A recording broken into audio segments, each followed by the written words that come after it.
Bismillahirrahmanirrahim. Assalamualaikum warahmatullahi wabarakatuh. Alhamdulillahirabbil alamin. Wassalatu wassalamu ala asrofil anbiya wal mursalin wa ala alihi wa sahbihi ajma'in. Allahumma shalli ala sayyidina Muhammad wa ala ali sayyidina Muhammad. Rabbi shrah li sadri wa yassir li amri wa hlul 'uqdatam min lisani yafqahu qawli. Bismillahirrahmanirrahim. Ya ayyuhalladzina amanu kutiba alaikumusiyam kama kutiba alal ladzina min qablikum la'allakum tattaqun. Wa qala aidan kuntum khairu ummatin ukhrijat linnas ta'muruna bil ma'ruf wa tanhauna 'anil munkar wa tu'minuna billah. Shadaqallahu adzim. Yang kami hormati Bapak Ketua Takmir, Wakil Ketua, Sekretaris, Bendahara dan seluruh pengurus Nurul Hidayah dan seluruh Bapak Ibu sekalian, anak-anakku sekalian juga yang hadir, jamaah sholat isya dan sholat tarawih Nurul Hidayah. Nurul Hidayah Jagabaya. Semoga ini malam yang kelima, Allah kuatkan kita untuk sampai puasa terus sampai dengan datangnya hari raya Idul Fitri. Amin. Karena sudah mendapati hari yang keempat, sudah selesai. Sebagian saudara kita ada yang sudah dapat 5 hari, maka ada kabar gembira. Kira sekitar 25 hari lagi Idul Fitri. Itu kabarnya ya. Betul ya? Masya Allah. Gimana kabarnya di hari keempat ini? Masih sehat? Alhamdulillahirrahmanirrahim. Senang sekali malam hari ini untuk kali pertamanya saya memberikan kultum di bulan Ramadan ini. Tidak akan panjang, namanya kultum, kuliah 7 menit cukup. Jangan kuliah terserah antum, mau panjang nanti kita, karena kita mau sholat tarawih ya. Sholat tarawih kita hari ini adalah 8 rakaat ya Pak ya. 8 rakaat, kemudian ditambahkan dengan 3 witir. Bapak Ibu yang dimuliakan Allah Subhanahu wa taala, perlu diketahui kebanyakan kita ini mengetahui bahwasannya sholat tarawih ya kalau enggak 8 ya berapa? 20 rakaat. Begitu ya, keyakinan kita seperti itu. Padahal hakikat sholat malam ini 2 rakaat, 2 rakaat, 2 rakaat. Dulu kisahnya Nabi Muhammad ini ketika malam tarawih pertama, ketika tarawih ini bertambah lagi terus seperti itu, sehingga para sahabat ini banyak yang ikut di belakang. Semakin hari semakin banyak yang ikut di belakang. Maka satu hari baginda Rasulullah akhirnya juga sempat juga sholat di rumah karena khawatir dijadikan sholat tarawih ini sebagai sebuah kewajiban. Ini dasar pertamanya ya. Dan hakikatnya kalau kita mengetahui ada yang 10 rakaat, ada yang 20 rakaat, ada yang 8 rakaat ya, 8 rakaat dan 20 rakaat. Hakikatnya seandainya kita sholat 2 rakaat saja sah sholat tarawih kita. Jadi Islam itu mudah dan tidak memberatkan. Hanya pada saat zamannya Umar bin Khattab, ini memang tarawih itu ditetapkannya 20 rakaat. Artinya 2 kali salam, 10 kali duduk istirahat, 2 rakaat, 2 rakaat, 2 rakaat. Kemudian di masa Ali bin Abi Thalib, tarawih dirubah ketetapannya menjadi 8 rakaat. 2 rakaat, 2 rakaat, 2 rakaat, 2 rakaat, 4 rakaat dikalikan 2, 8 rakaat berarti 4 kali salam ditambahkan dengan 3 witir. Ini pada zaman Ali bin Abi Thalib. Kemudian masa di zaman Khalifah Umar bin Abdul Aziz beda lagi. Ada sampai dengan 36 rakaat, lebih panjang lagi. Nah, di Indonesia ini ada 2 perbedaan. Ada yang 8 rakaat, ada yang 20 rakaat. Semuanya memiliki dasar hukumnya masing-masing. Kita yang mengalami perbedaan jangan terpecah belah. Kenapa? Karena perbedaan itu adalah rahmat. Maka jangan terburu-buru. Seandainya tuan-tuan sekalian tertinggal, misalkan sholat tarawih pas rakaat yang takbir yang kedua, ternyata misalkan ada uzur batal. Maka berangkat ke kamar mandi, balik lagi sudah masuk takbir yang ketiga. Maksudnya rakaat yang ketiga tarawih begitu. Ini sebagiannya kalau mau menyempurnakannya boleh, tidak ada masalah menyempurnakannya dengan misalkan nanti witirnya ditambah ditaruh di belakang lagi, boleh seperti itu. Tapi kalau seandainya dia hanya kepingin mencukupi bilangannya, yang penting dapat 2 rakaat, atau kalau kurang 2 rakaat tadi berarti tinggal 6 rakaat, sah-sah saja, tidak masalah. Ya, kalau mau ditambah boleh, tidak pun sebenarnya sah-sah saja. Hanya memang di Indonesia sudah lazimnya 8 rakaat, maka kalau kurang ini biasanya ngejer, ya enggak? Kalau pas witirnya nanti ditunda dulu, dia ngerjain sholatnya dulu, baru witirnya, boleh-boleh saja. Tapi hakikatnya sebenarnya sholat malam itu 2 rakaat, 2 rakaat, 2 rakaat. Batasannya berapa sebenarnya sholat tarawih ini? Hakikatnya tidak terbatas, boleh. Yang penting dia sanggup. Nabi Muhammad sampai dengan hampir menjelang subuh sholat tarawihnya, dan rakaatnya panjang-panjang. Nah, kita sudah sepakati ini mau langsung 30 juz kita selesaikan malam hari ini, atau juz 30, atau kasur ke bawah. Pilihan ada di bapak-bapak sekalian ya. Tadi saya sudah dapatkan kodenya, tadi kita yang pendek-pendek saja karena kita sarana latihan. Nanti kalau pas lagi sendiri, lagi tidak memberatkan yang lain, bolehlah juz 30, kemudian setengah juz, kemudian 1 juz sendiri, nggak apa-apa. Karena Rasul sendiri ketika diikuti oleh para sahabat, beliau ini akhirnya esok harinya sholatnya di rumah. Khawatir ini menjadi sebuah kewajiban. Nah, di hari keempat ini apa yang harus kita lakukan? Seperti yang kemarin sudah saya sempat singgung sedikit.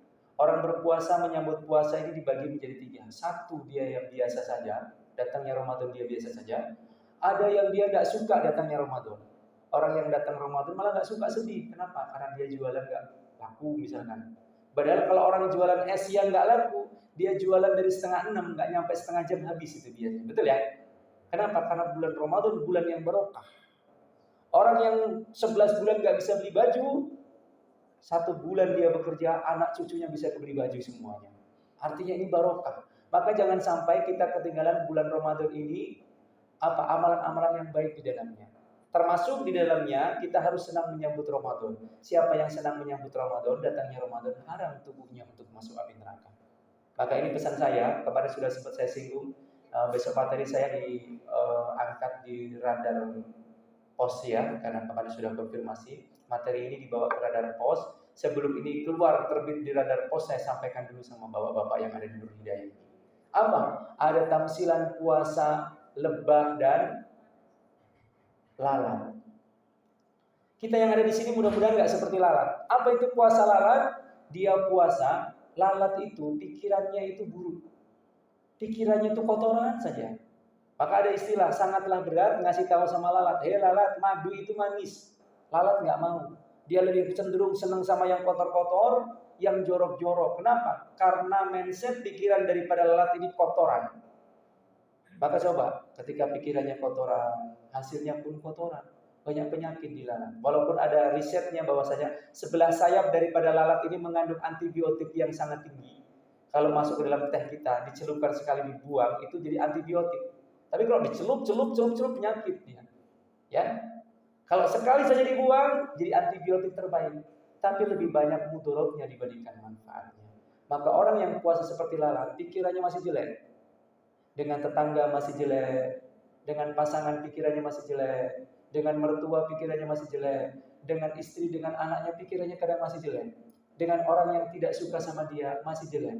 Puasa model seperti ini, akhir daripada Ramadan dia nggak dapat apa-apa, dia hanya dapatnya lapar dahaga saja. Tapi harapan kita bersama, kita bisa puasa seperti lebah. Apa lebah di sini bahasanya? Tawon. Seperti tawon. Tawon itu dalam mindset pikirannya itu kebersihan. Mau makan aja nyari saripati tumbuhan. Ketika dia dihisap itu yang manis-manis, yang bersih-bersih. Kalau sayapnya lebah ini hinggap dia di dahan yang rapuh, tawon ini enggak menghancurkan tempat yang dipijaknya, walaupun itu lemah. Dan hasil daripada lebah tersebut, dia menghasilkan madu yang sangat bermanfaat. Maknanya apa?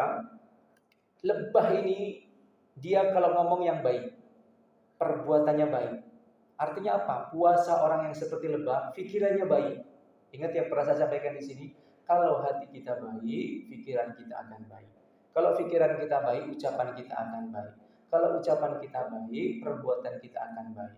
Kalau perbuatan kita baik, Allah akan turunkan kebaikan dari atas langit dan dari dalam bumi. Maka belajar dengan lebah. Lebah itu tidak akan pernah marah kecuali dia disakiti. Apa seorang muslim bukti hatinya disakiti? Kalau cuma direndahkan, diremehkan, dilecehkan, gak marah dia. Kalau masih dirinya pribadinya saja yang direndahkan, gak marah. Tapi muslim sejati boleh marah kalau agamanya direndahkan.